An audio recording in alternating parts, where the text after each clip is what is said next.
Hello বন্ধুরা, কেমন আছো তোমরা সবাই? আশা করি তোমরা সবাই ভালো আছো। আমিও ভীষণ ভালো আছি।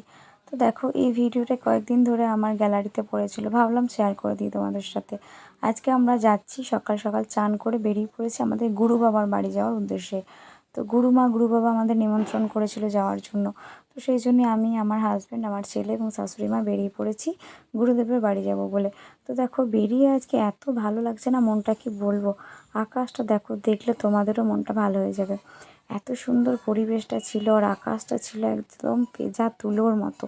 এতই ভালো লাগছে দেখতে, আমি তো মুগ্ধ হয়ে শুধু পরিবেশের দিকে তাকিয়ে আছি, আকাশের দিকে তাকিয়ে আছি, যে এত সুন্দরও একটা আকাশ হতে পারে। মানে খুব ভালো লাগছে দেখতে, অসাধারণ লাগছিল।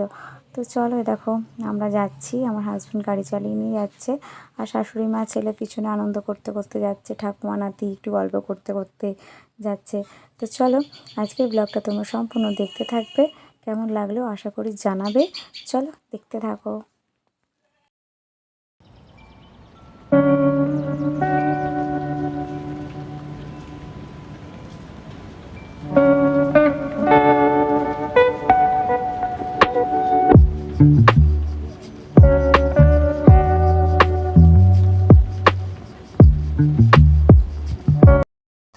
এখন আমরা একটু দাঁড়িয়ে আছি একটা জায়গায়। ঠিক আছে, আমরা দাঁড়িয়ে আছি। পরে বলবো তোমাদের কেন এখানে আছি।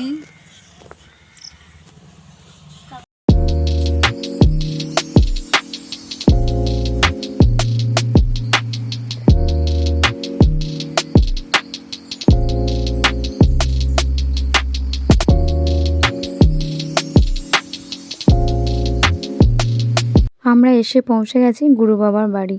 তো গুরু বাবার বাড়ির চারিপাশটা দেখো কীরকম, এত বাঁশ বাগান না, দেখেই ভয় লাগছিল। আর গুরু বাবার বাড়িটা হচ্ছে বন্ধুরা মাটির বাড়ি।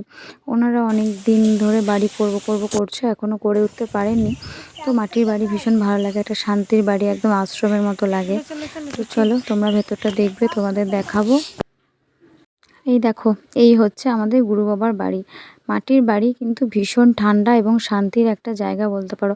এখন তো মাটির বাড়ি খুব একটা দেখা যায় না, খুবই শান্তির জায়গা লাগছিল আমার কাছে।